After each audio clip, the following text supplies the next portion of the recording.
പരിചയപ്പെടുത്തേണ്ട ആവശ്യമായിട്ട് തോന്നില്ല.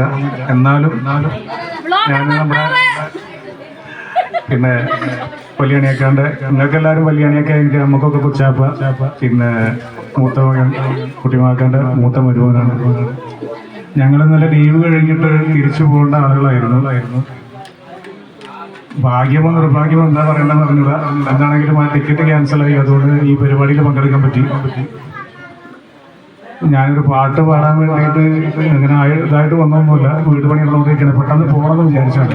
പക്ഷെ വന്ന് ഇരുന്നപ്പോൾ നിങ്ങളുടെ പ്രസംഗങ്ങളും ആശംസകളും എല്ലാം കേട്ട് കഴിഞ്ഞപ്പോൾ അങ്ങനെ ഇരുന്ന് പോയി. സത്യം പറഞ്ഞത് കാര്യം ഈ കൂട്ടുകുടുംബം അതിൻ്റെ മധുരം എന്നൊക്കെ പറയുന്നത് ശരിക്കും ഇപ്പോഴത്തെ കാലത്തെ കുട്ടികൾക്ക് അല്ലെങ്കിൽ ജനറേഷന് അതിൻ്റെ ഒരു മാധുര്യം അറിയുന്നതല്ല.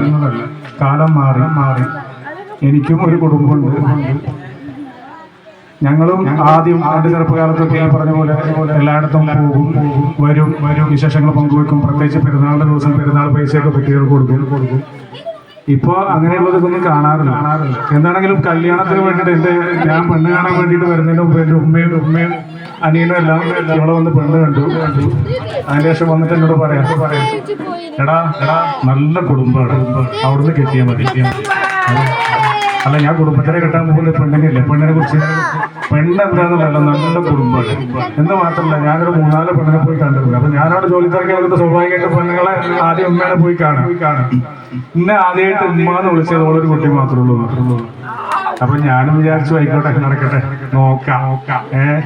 കെട്ടിക്കഴിഞ്ഞപ്പോഴാണ് പെണ്ണിന്റെ യഥാർത്ഥത്തിലുള്ളതൊക്കെ കണ്ടത്.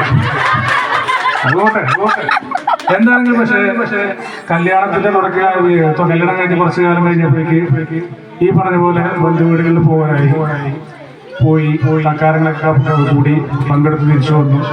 കുറച്ച് കഴിഞ്ഞപ്പോഴേക്ക് പിന്നെ ഓരോ പ്രാവശ്യം ലീവ് കഴിഞ്ഞ് വരുമ്പോഴും ഒന്നെങ്കിൽ കുച്ചാപ്പാന്റെ നേതൃത്വത്തിൽ അല്ലെങ്കിൽ പിന്നെ താത്ത പറയും, നമുക്ക് അവിടെ നിന്ന് പോയാലോ. ആയിക്കോട്ടെ, ഇങ്ങനെ പോകില്ലെന്ന് പറയാൻ പറ്റില്ല. പോവും.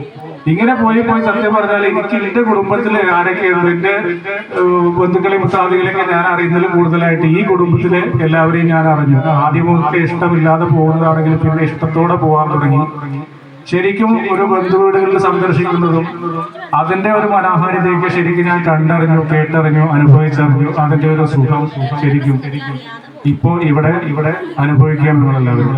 ഇതുപോലെ തന്നെ അവിടെ തുടർന്നും പോകണം. എന്താണെങ്കിലും ഈ ഒരു സിറ്റുവേഷനെ പറ്റിയൊരു പാട്ട് പോലെ എനിക്ക് തോന്നിയപ്പോ നമ്മുടെ ബന്ധുക്കൾ ശത്രുക്കൾ എന്ന് പറഞ്ഞ പടത്തില് ഒരു അമുസ്ലിം ആയിട്ടുള്ള നമ്മുടെ ശ്രീകുമാരൻ നബി സാർ എഴുതിയിട്ടുണ്ട്. തൽക്കാലം ദുനിയാവെന്നുള്ളൊരു പാട്ട് പാടാന്ന് വിചാരിക്കുന്നു. പക്ഷെ അത് പാടിയിട്ട് ഞാനിവിടുന്ന് പോകും.